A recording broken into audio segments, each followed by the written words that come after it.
Hello friends, welcome to Sivakami garden. இன்றைக்கி நம்ம செம்பருத்தி செடியில் எத்தனை பூ பூத்துருக்குதுன்னு சொல்லிட்டு பார்க்கலாம் ஃப்ரெண்ட்ஸ். இன்றைக்கி நம்ம நாட்டு செம்பருத்தி செடியில் தான் பூ பூத்துருக்குது. ரெண்டு பூ தான் பூத்துருக்குது. இன்றைக்கி நம்ம இன்னும் இருக்கிற 3 செடி நம்ம மாற்றி வைக்கணும்னு சொன்னோம். 2 செடி கட் பண்ணி வச்சுருக்குறோம். இன்றைக்கி ஒரு செடியை செம்பருத்தி செடியில் இருக்கிற மண்கலவையை எடுத்துகிட்டு வேறு மண்கலவையை வச்சு நம்ம நட போகிறோம். அதே தொட்டியில் தான், ஏன்னா அது ஃபுல்லாக வேர் மூடின்னு இருக்குது. அதை நம்ம பார்க்கலாம். இன்றைக்கி நம்ம தக்காளி செடி எடுத்துகிட்டு அது வேறு ரெடி பண்ணலான்னு சொல்லியிருந்தோம். இப்போ ஒன்றும் பண்ண முடியல. சரி, சாயங்காலமாக பண்ணலான்னு சொல்லிட்டு விட்டுட்டோம். கனகாமரம் பூ எல்லாமே பூத்துடுச்சு. அதுவும் நம்ம பறிச்சுக்கலாம். இப்போ கனகாமரம் செடி 3-4 செடி இருக்குது சின்ன. அதுவும் நம்ம அந்த தொட்டியில் இருக்கிற மண் கலவையெல்லாம் வேறு மாற்றணும். எல்லோ ரோஸ் கொஞ்சம் சின்னதாக பூத்துருக்குது.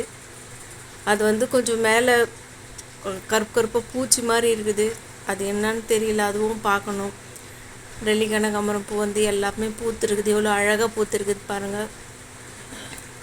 இந்த மல்லிகைப்பூ செடியில் எல்லா மல்லிகைப்பூ செடியிலையும் பூ பூத்துருக்குது. ஆனால் காக்கட்டான் செடியில் இன்னும் அரும்பு வைக்கல. இன்றைக்கி நம்ம 2-3 செடிக்காக 2-3 ஐட்டம் நம்ம ரெடி பண்ணி எடுத்துகிட்டு வந்திருக்கிறோம். ஒன்று முட்டை, வாழைப்பழத்தோல் எல்லாமே காய வச்சு நம்ம பவுட்ரு பண்ணி எடுத்துன்னு வந்திருக்கிறோம். ஏன்னா அது சாமந்தி பூச்செடியில் அரும்பு வச்சுருக்குது. ஆனால் அது இன்னும் பூக்கலை, ரொம்ப நாள் அப்படியே இருக்குது. அதனால் சாமந்தி செடிக்கு அந்த முட்டை, வாழைப்பழத்தோல் போட்டாக்கா நல்லா பூக்கும். பூ பெருசாக பூக்கும்னு சொல்லியிருக்கிறாங்க. அதுக்காக நம்ம இன்றைக்கி ரெடி பண்ணி எடுத்துன்னு வந்திருக்கிறோம் போடுறதுக்காக. அதுவும் நம்ம பார்க்கலாம். கல்யாணி செடியில் 4-5 பூ பூத்துருக்குது. இன்றைக்கி இந்த இன்னொரு லிக்விடும் நம்ம ரெடி பண்ணி எடுத்துன்னு வந்திருக்கிறோம். வெங்காயத்தோலை நம்ம 2 லிட்டர் தண்ணியில் ஊற வச்சு அந்த தண்ணி எடுத்துன்னு நம்ம செடிக்கு ஊற்றுனாக்கா தக்காளி பெருசாகவும் நம்மளுக்கு நல்ல காய்கறிகள் பெருசாக கிடைக்கும். பூ பெருசாக பூக்கும்னு சொல்லியிருக்கிறாங்க. அது நம்ம தண்ணியும் ரெடி பண்ணி எடுத்துன்னு வந்திருக்கிறோம். அதுவும் நம்ம பார்க்கலாம். இன்றைக்கி கொய்யாக்காய் மரத்தில் அந்த தொட்டி எடுத்துகிட்டு அதுவும் மண்கலவை ரெடி பண்ணி நம்ம வேறு தொட்டியில் வைக்கலான்னு சொல்லிட்டு பார்த்துன்னு இருக்கிறோம். சாயங்காலமாக அது செய்யலாம். அது பண்ணும்போது நான் உங்களுக்கு வீடியோவில் காட்டுறேன். நம்மளுக்கு இப்போ அவரைக்காய் செடி நம்ம முன்னாடி காஞ்சி போன மாதிரி இதெல்லாம் எடுத்துட்டோம். 2 அவரைக்காய் செடி மட்டும் இருக்குது நம்மக்கிட்ட. பாருங்க, மல்லிகைப்பூ செடியில் எவ்வளோ அழகாக பூ பூத்துருக்குதுன்னு சொல்லிட்டு. இந்த மல்லிகைப்பூ செடியிலேருந்து இன்னும் நிறைய 2-3 மல்லிகைப்பூ செடி சின்னதாக இருக்குது. அதையும் நம்ம பெரிய தொட்டியில் எடுத்து வைக்கணும். அதுக்காகவும் நான் தொட்டி ரெடி பண்ணின்னு இருக்கிறேன்.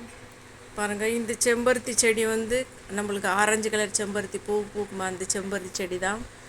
பாருங்கள், ஃபுல்லாக பாதிக்கு மேலே இது ஃபுல்லாக வேறே மூடின்னு இருக்குது. அதனால் நான் இதை எடுத்துகிட்டு இதே தொட்டியிலே நான் வேறு மண் கலவையோடு வைக்கலாம்னு சொல்லிட்டு இது நான் எடுத்துருக்கிறேன்.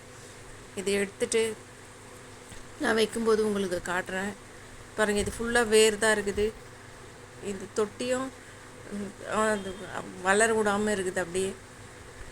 இது அரளி செடியில் பூவெல்லாம் அடைஞ்சு போயிடுச்சு. அதனால் கொஞ்சம் உயரமாக இருக்கிறதெல்லாம் நம்ம கட் பண்ணி எடுத்துட்டோம்.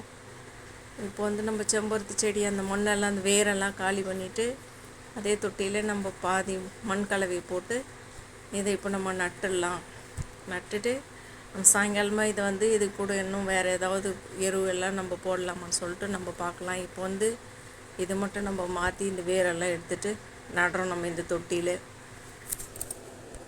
இந்த தக்காளி செடியில் வெங்காயத்தோல் ஊற வச்சு 2 நாள் பொறுத்து செடிக்கு தண்ணி ஊற்றுனா அந்த தக்காளி எல்லாம் பெருசாகுதுன்னு சொல்லிட்டு சொன்னாங்க. அதனால் நான் ஒரு 2 லிட்டர் தண்ணியில் வெங்காயத்தோல் எல்லாம் ஊற வச்சு அந்த தண்ணி எடுத்துன்னு வந்திருக்கிறேன் செடிக்கு ஊற்றுறதுக்காக. பாருங்கள், நம்ம இன்றைக்கி ஊற்றி பார்க்கலாம். இன்னும் 2 நாள் பொறுத்து பார்க்கலாம் அது ஏதாவது மாற்றம் தெரியுதான்னு சொல்லிட்டு. இப்போ இன்னொரு லிக்விட் பவுடரும் நம்ம ரெடி பண்ணி எடுத்துன்னு வந்திருக்கிறோம். இதுதான் அந்த வாழைப்பழத்தோலும் முட்டை ஓடும் நம்ம நல்லா காய வச்சுட்டு பவுட்ரு பண்ணி எடுத்துன்னு வந்திருக்கிறோம். இது நம்ம சாமந்தி செடிக்காக அது மெயின். நம்ம சாமந்தி செடிக்கு போட்டோம்னா இது பூ பெருசாக பூக்குன்னு சொல்லியிருக்கிறாங்க. அதனால் நான் இதை ரெடி பண்ணி எடுத்துன்னு வந்திருக்கிறேன். இதுவும் பார்க்கலாம். இது போட்டு நம்ம 2 நாள் பொறுத்து பார்க்கலாம். பூ நம்மளுக்கு எவ்வளோ பெருசாக அழகாக பூக்குதுன்னு சொல்லிட்டு பார்க்கலாம். இன்றைக்கி நம்ம கார்டனில் இவ்வளோ தான் ஃப்ரெண்ட்ஸ். இன்னும் நாளைக்கு என்ன வருதுன்னு சொல்லிட்டு நம்ம பார்க்கலாம். இந்த வீடியோ உங்களுக்கு பிடிச்சிருந்தா நீங்கள் லைக் பண்ணுங்கள், சப்ஸ்கிரைப் பண்ணுங்கள். Thank you friends.